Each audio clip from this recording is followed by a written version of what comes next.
അത്രയും സന്തോഷമാണ് ഈ ഒരു ഘട്ടത്തിൽ. എല്ലാവരോടും നന്ദിയുണ്ട്. വാക്കുകൾ കിട്ടുന്നില്ല ആക്ച്വലി. എന്ന് വെച്ചാൽ ഇങ്ങനത്തെ ഒരു അവസരം ഞാൻ ഭരതനാട്യം എന്ന് പറഞ്ഞൊരു സിനിമ ഉണ്ടാകുന്നതിന് മുമ്പ് ഞാൻ വിചാരിച്ചിട്ടില്ല. നമ്മൾ സിനിമ ചെയ്യണ സമയത്ത് ഞാൻ വിചാരിച്ചു ഇങ്ങനെ ഒരു സന്ദർഭം ഉണ്ടാവും, എല്ലാവർക്കും ഒരു മൊമെൻറ്റോ കൊടുക്കുന്ന ഒരു സന്ദർഭം ഉണ്ടാവും. പക്ഷെ പടം റിലീസ് ആയ ദിവസം ഓഗസ്റ്റ് 30 2024 മൊത്തം തകർന്നു പോയി. ഇൻഫാക്ട് ഡിപ്രഷൻ്റെ ഒക്കെ ഒരു പീക്ക് എന്ന് പറയില്ല, അതായത് ക്ലിനിക്കൽ ഡിപ്രഷൻ അല്ല കേട്ടോ, മറ്റേ ഡോക്ടറെ കാണേണ്ട അവസ്ഥ ഒന്നുമില്ല.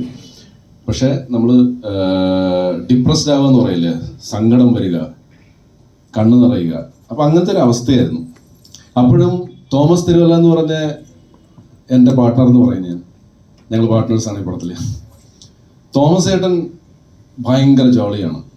പുള്ളിയുടെ ഉള്ളിൽ തീയായിരിക്കും. പക്ഷേ ഞാനും ദാസനും തോമസ് ഏട്ടനും ഒരുപാട് ദിവസങ്ങൾ ഒരുമിച്ച് ചെലവഴിച്ചിട്ടുണ്ട്, ഒരുപാട് സമയം സംസാരിച്ചിട്ടുണ്ട്, റിലീസിന് മുമ്പും റിലീസിന് ശേഷവും. പക്ഷെ അദ്ദേഹം നമ്മളെ ഒരുപാട് മോട്ടിവേറ്റ് ചെയ്ത് പുള്ളിയുടെ നാട്ടിലുള്ളതും ദുബായിലുള്ള കഥകളൊക്കെ പറഞ്ഞ്, കോമഡി കഥകൾ പറഞ്ഞ് നമ്മളെ ആശ്വസിപ്പിക്കാൻ നോക്കി അദ്ദേഹം. പക്ഷേ ഇന്ന് ഫ്രാങ്ക്ലി തോമസ് ഏട്ടൻ പറയുകയാണ്, ഒരു ആശ്വാസം ഒന്നും കിട്ടിയില്ലായിരുന്നു കേട്ടോ, ഭയങ്കര സങ്കടമായിരുന്നു. പിന്നെ തോമസ് ചേട്ടന് വിഷമമാകലെന്ന് ഓർത്ത് ദാസനും അതേപോലെ തന്നെ ആയിരിക്കും, ഞങ്ങളങ്ങ് ചിരിച്ചു കൊടുത്തു. വീണ്ടും ഈ സന്തോഷ വേളയിൽ നമുക്ക് നമ്മൾ മൂന്നുപേരുടെയും സ്വകാര്യതയിൽ ആ കോമഡികളൊക്കെ ഒന്നുകൂടെ കേൾക്കണം, എന്നിട്ട് അതൊന്ന് ആസ്വദിക്കണം. എൻ്റെ സുഹൃത്ത് നിഖിൽ മേനോൻ സിംഗർ, അദ്ദേഹം ഇന്ന് തന്നെ വിളിച്ചിട്ട് പറഞ്ഞു, എടാ ആ സമയം നിനക്ക് ഓർമ്മയുണ്ടോ എന്തുമാത്രം വിഷമിച്ചായിരുന്നത്, അപ്പോൾ ഓർത്തായിരുന്നു ഇങ്ങനെ ഒരു സന്ദർഭം ഉണ്ടാകുമെന്ന്. അടുത്തിടെ ദാസൻ്റെ ഞാൻ ദാസൻ എന്ന് പറഞ്ഞ കൃഷ്ണദാസനെയാണ് ഡയറക്ടറായിട്ട്, ദാസൻ്റെ ഒരു ഇൻ്റർവ്യൂ കണ്ടു സിനിമാ പ്രാന്തലിൽ. ഭയങ്കര ലക്കി ആയിട്ടുള്ള ഒരാളാണ് ദാസൻ. കാരണം അവൻ ലക്കിയാന്ന് ഞാൻ പറയുകയാണ്, അവൻ പറഞ്ഞൊരു സാധനം ഞാൻ പറയാം. അതായത് ആദ്യത്തെ പടത്തിൽ തന്നെ പടം ഫ്ലോപ്പായാൽ ആൾക്കാരുടെ അപ്രോച്ച് എന്താണ്, ഹിറ്റായാൽ എന്താണെന്നുള്ളത് അവൻ മനസ്സിലാക്കി ഒറ്റ പടത്തിൽ നിന്ന്. ഇത് രണ്ടും കിട്ടി അവൻ ആ പടത്തിൽ. ഭരതനാട്യം ഫ്ലോപ്പായി, പക്ഷെ പിന്നെ അതൊരു ബ്ലോക്ക് ബസ്റ്ററായി.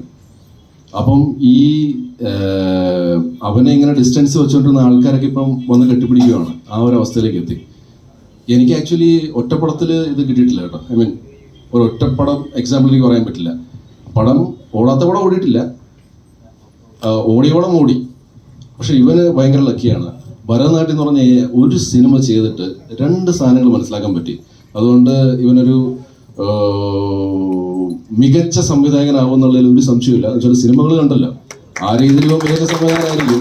പക്ഷേ ഇൻഡസ്ട്രിയിൽ എങ്ങനെ സർവൈവ് ചെയ്യണം എന്നുള്ളത് അവനിപ്പോൾ മനസ്സിലാക്കി കാണും. ഞാനൊക്കെ ഒരു 3-4 വർഷം സിനിമ വന്നതിന് ശേഷമാണ് ഞാൻ ആ കാര്യങ്ങളൊക്കെ പഠിച്ചത്. പക്ഷേ ഇവന് ഉടനെ തന്നെ പഠിക്കാൻ പറ്റി. ഒരുപാട് നന്ദി ഇവിടെ വന്ന ആൾക്കാർക്കും, നമ്മുടെ പടം കണ്ട ആൾക്കാർക്കും, ഇനി നമ്മുടെ പടം കാണാൻ വേണ്ടി പോകുന്ന ആൾക്കാർക്കും ഒരുപാട് നന്ദിയുണ്ട്. ഞാൻ ഒരുപാട് നേരം എല്ലാവരും വന്നിട്ട് ഞാൻ അതുകൊണ്ട് കൂടുതൽ വലിച്ചു നീട്ടുന്നില്ല. നന്ദി മാത്രം ആണുള്ളത്, ഹൃദയത്തിൻ്റെ ആഴത്തിൽ എന്ന് പറയുന്ന നന്ദിയാണ്. ഒരുപാട് എക്സൈറ്റ്മെൻ്റ് ഉണ്ട്. എനിക്ക് ആക്ച്വലി പറഞ്ഞാൽ എക്സൈറ്റ്മെൻറ്റ് കാണിക്കാനൊരു പേടിയാണ്. ഇപ്പം ഇത് കാണിച്ചാൽ പിന്നെ ഇത് കണ്ണു കിട്ടുമോ അങ്ങനെയൊക്കെ പറയില്ലേ, അപ്പോൾ ആ ഒരു പേടിയാണ്. എനിക്ക് സെലിബ്രേറ്റ് ചെയ്യണമെന്നുണ്ട്. ഭരതനാട്യം എന്ന് പറഞ്ഞ സിനിമ ഇത്ര വലിയ ബ്ലോക്ക് ബസ്റ്ററാണ്. 100 million streaming minutes. എനിക്ക് തോന്നുന്നില്ല ഒരു മലയാളം പടവും പേപ്പർ വ്യൂവിൽ കൊടുത്തിട്ട് ഇത്രയും സ്ട്രീമിംഗ് മിനിറ്റ്സ് ഉണ്ടായിട്ടുണ്ടെന്നുള്ളത്. അത് ഇനി പോയിക്കൊണ്ടിരിക്കുകയാണ്. ആമസോൺ പ്രൈം വീഡിയോയിലുണ്ട്, മനോരമ മാക്സിലുണ്ട്, നമ്മുടെ സിംപ്ലി സൗത്തിലുണ്ട്. 3 പ്ലാറ്റ്ഫോംസിലാണിത് തോമസ് ചേട്ടൻ ഒന്നിച്ച് കൊടുത്തത്. ഗ്രേറ്റ്നെസ്.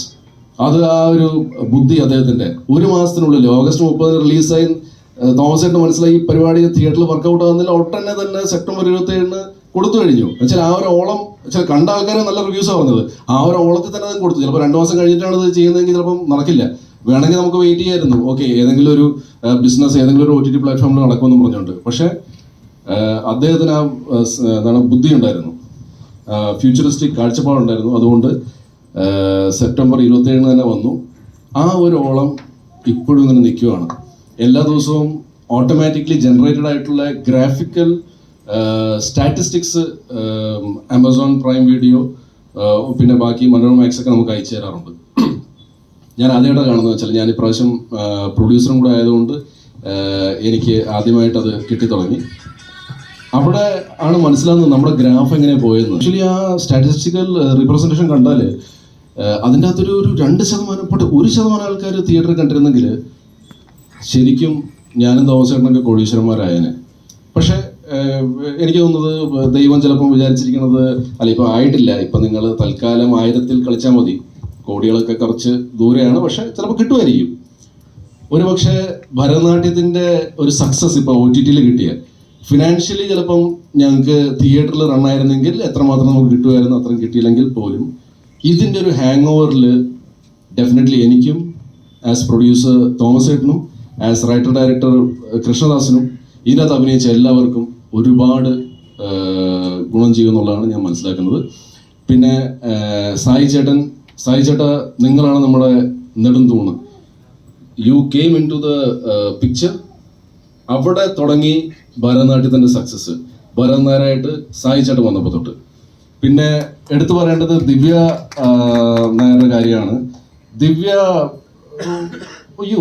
സമ്മതിച്ചു കൊടുക്കണം. എന്ന് വെച്ചാൽ ഇന്ന് 10:30 ഷൂട്ടിംഗ് ആണ്.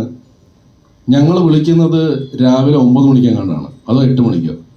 ഈ 2 മണിക്കൂറിനുള്ളിൽ വിളിച്ചാൽ ചിലപ്പോൾ ആരും സഹകരിക്കില്ല. വെച്ചാൽ ഇത്രയും ലാസ്റ്റ് മിനിറ്റ്, അപ്പം ആരെങ്കിലും മാറിയിട്ടായിരിക്കും ഈ ലാസ്റ്റ് മിനിറ്റ് വിളിക്കുന്നത് എന്നുള്ളത് ഒബ്വിയസ് ആണ്. But without any ego she came.